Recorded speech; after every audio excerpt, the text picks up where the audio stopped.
नमस्कार, मैं हूँ आयुष विभाग से योग विशेषज्ञ डॉक्टर भूदेव। आज मैं आपसे बात करूँगा ध्यान के विषय की। ध्यान योग का 7वां अंग है और ध्यान के लिए ही बहुत संप्रदायों में अलग-अलग साधनाएँ और संस्थान बनाए बनाए गए हैं। तो यह ध्यान अनेकों प्रकार से किया जाता है। श्रीमद् भगवद गीता में भी ध्यान के विषय में अर्जुन से कहा, अगर तुम्हारा मन कर्म योग में लगता है तो कर्म योग से आगे बढ़ो। अगर आपका मन लगता है ध्यान योग में तो ध्यान योग परो नित्यम, इस प्रकार से कहा कि जब यह ध्यान योग का तो 7वां अंग है, लेकिन इससे पहले यम नियम आसन प्राणायाम प्रत्याहार और धारणा, यह सब किस लिए? यह सब अपने शरीर और मन की तैयारी के लिए हैं। जब हमारा शरीर मजबूत होगा और मन ठहरेगा, तभी तो ध्यान कर पाएंगे। जब आसन प्राणायाम से, शुद्धि से, यम नियम से जब हमारा मन अंतर्मुख होगा, अंतरंग की ओर चलेगा, तभी ध्यान होगा, अन्यथा नहीं। तो ध्यान के विषय में महर्षि पतंजलि ने कहा कि जब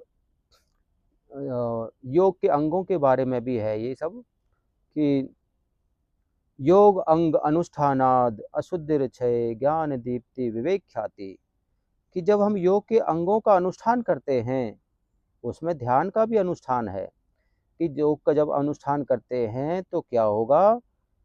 अशुद्धिर्क्षय ज्ञान दीप्ति विवेक ख्याति, अशुद्धियों का नाश होता है और अशुद्धि क्षर ज्ञान दीप्ति, ज्ञान में वृद्धि होती है और विवेक ख्याति, आदमी के अंदर विवेक बढ़ता जाता है। किसके कारण? जब हम ध्यान का अनुष्ठान करेंगे, ध्यान प्रतिदिन करेंगे, आदर पूर्वक, सत्कार पूर्वक और युक्तियों से भी। और तो और फिर क्या कहा महर्षि पतंजलि ने इस विषय में? फिर उन्होंने यह कह दिया कि आदमी का मन बहुत विचलित है और अलग-अलग इसमें घुसे हुए हैं, बैठे पड़े हैं, क्योंकि सबका मन अलग-अलग है, सबका हृदय अलग-अलग है। तो उन्होंने यह कह दिया कि सभी अपने मत अनुसार ध्यान करो, अपने दिल के अनुसार। ये बोल दिया, यथा अभिमत ध्यानाद्वा, जैसा आपका दिल करे उस प्रकार से ध्यान में बैठो। जैसे कहा, जैसा आपका मन करता है ज्ञान मुद्रा के साथ तो ज्ञान मुद्रा में बैठ जाओ। आपका मन करता है ऐसे हाथ बांध के तो इस मुद्रा में बैठ जाओ। जैसे स्वामी विवेकानंद बैठते थे, इस प्रकार से इस मुद्रा में बैठ जाओ। तो जो मुद्रा आपको पसंद है उस मुद्रा में बैठ जाओ। जिस स्थान पर आपका मन लगता है ध्यान में, उस स्थान पर बैठ जाओ। चाहे बड़ के पेड़ के नीचे, चाहे कदम के पेड़ के नीचे, चाहे अपने पूजा स्थान पर, उपयुक्त है। जहाँ पर आपका मन लगे वहाँ पर ध्यान में बैठ जाओ। अब बात आती है ध्यान। ध्यान के किस प्रकार से करना है और इसके क्या-क्या लाभ होते हैं। तो ध्यान एक अमूल्य संपत्ति और अमूल्य संतुष्टि ये जीवन में भर देता है, ला देता है। वो संतुष्टि और संपत्ति वो अलग प्रकार की है, जिसके अंदर, हृदय के अंदर मनुष्य, वो साधक हृदय में अपार सुख और अपार आनंद की अनुभूति करता है। यह ध्यान बड़ा ही विलक्षण है कि इसके कारण जो ध्यान करता है उसके जीवन में एक नई रोशनी, एक नई दिशा का प्रादुर्भाव हो जाता है, प्रकट हो जाती है। तो यह ध्यान ही बहुत ही विशेष है कि किसी प्रकार से हम आसन में बैठ गए और हाथों को मुद्रा में बना लिया।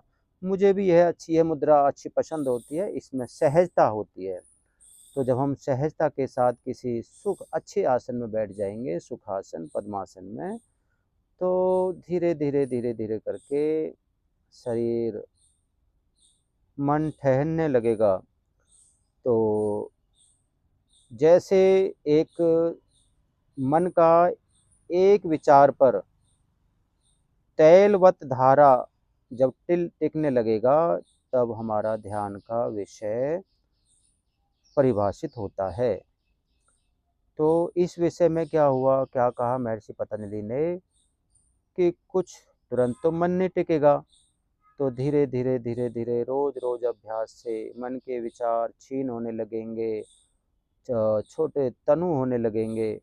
फिर क्या होगा, मन के अंदर केवल एक ही चीज बचेगी, राग द्वेष हटने लगेंगे, ठहराव आने लगेगा मन में, मन एक जगह टिकने लगेगा। तो फिर क्या महर्षि पतंजलि ने कहा इसके विषय में, शयतु दीर्घकाल निरंतर सत्कार सेवितो दृढ़ भूमि। अर्थात जब आप एक अनुष्ठान में लगेंगे, चाहे आसन में, चाहे प्राणायाम में, चाहे ध्यान में, तो उसे लंबे समय तक करते चले जाओ, तो परिणाम यह होगा कि आपका मन ध्यान में ठहरने लगेगा। और जब मन ठहरने लगेगा, तो मन के अंदर मन अंदर की तरफ खींचेगा, मन के कलुषित विचार जो है हटने लगेंगे। ध्यान से स्वाध्याय भी होता है।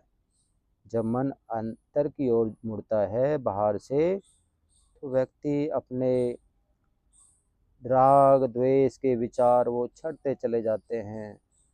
तो फिर किसकी ओर मन जाता है, मन किसकी